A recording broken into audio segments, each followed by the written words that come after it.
Hello crafty friends, this is card number 50 in the full deck challenge. I have this really beautiful napkin with metallic gold spots on that I want to use today. I'm just using the very top layer of the napkin so that it is transparent and thin. So I've just separated from the backing and I'm adding it to the face of the card with some Mod Podge. You could also use gel medium or craft glue. This napkin I actually found in my local supermarket around New Year's. It was sort of part of the gold New Year's range for tableware, but I'm sure you could find it at party shops. After I've stuck down the napkin, I'm going to put some Mod Podge over it as well. This will waterproof it and protect it to allow me to add liquid medium on top. Once it's well dried, I'm going to just trim off the excess with the scissors. You could also tear this part off if you want more of a rustic and rough look. Now this napkin has turned out to be extremely transparent, more than others that I've used or the normal tissue paper that I use, and you can see almost the whole face of the card, which I want to tone down. I don't want it quite so bright, so I'm going to add some gesso just to pull that down and mute it a bit. You can join in the full deck challenge at any time. There's a full playlist of all the cards and the techniques. You can also find me on Facebook. Just search Full Deck Challenge Group. I do want my metallic spots to shine through. They're getting a little bit covered up with the gesso, so I'm just going to take a baby wipe and just wipe over those to remove the gesso so they can stand out. I'm going to use my color burst powders in the color turquoise. These are super concentrated, so you really only need a few little specks of the powder, and then I spray the water over and just let all the color move around on the card.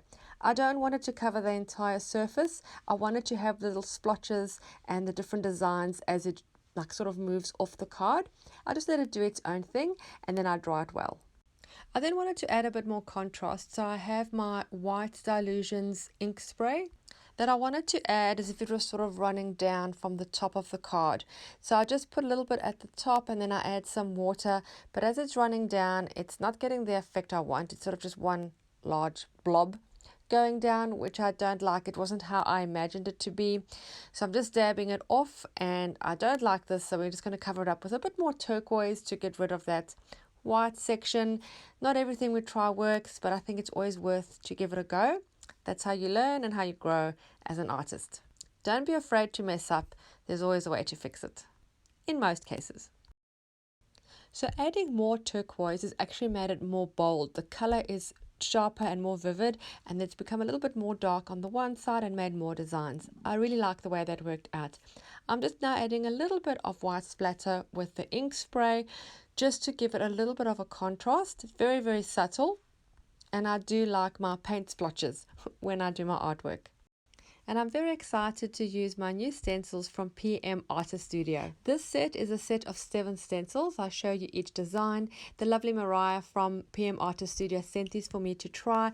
Absolutely love them. I love stencils a lot. So do check their website. I will put a link to that below. I'm going to use white texture paste for the stencil, and for some reason the texture paste that I have is not quite as thick as it should be. I think it might just be a bad batch because I've bought this brand before and it's been fine, but I'm just going to thicken that up with some baby powder.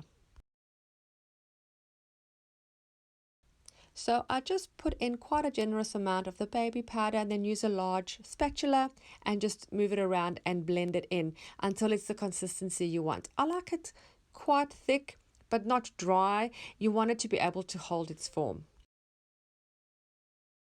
So I place my stencil down, I want it off center, and I apply the texture paste with a small spatula. I'm leaving it quite thick. I want quite a thick texture of this. I'm not making it quite flat, and as I pull it off, it's actually got almost a couple of millimeters of texture paste left behind, which I really like. I'm now adding some additional texture. This is called mixed media stones, and you get all different sizes. This is a very, very fine little, small little beads that I've just put here and there over the texture paste while it's still wet so that it can sort of stick them down onto the texture paste. I'll show you a close-up at the end so you can see what that looks like. I'm keeping the focal point really simple. I'm using just one metallic die cut because I don't want to lose the effectiveness of the background. I'm just sticking that down with hot glue. The reason I'm using the hot glue is because I'm sticking this down onto texture paste and it needs to hold really well. I'm just using some metallic wax, just going gently around the edges, just here and there, to give it a bit more of a sheen. All the products that I use will be listed below in the description. Here is a close-up so you can see all the beautiful texture. I really hope you enjoyed the video and that you were inspired to create your own altered playing card. Thank you so much for taking the time to watch my video. Don't forget to subscribe and I'll see you again soon. Bye.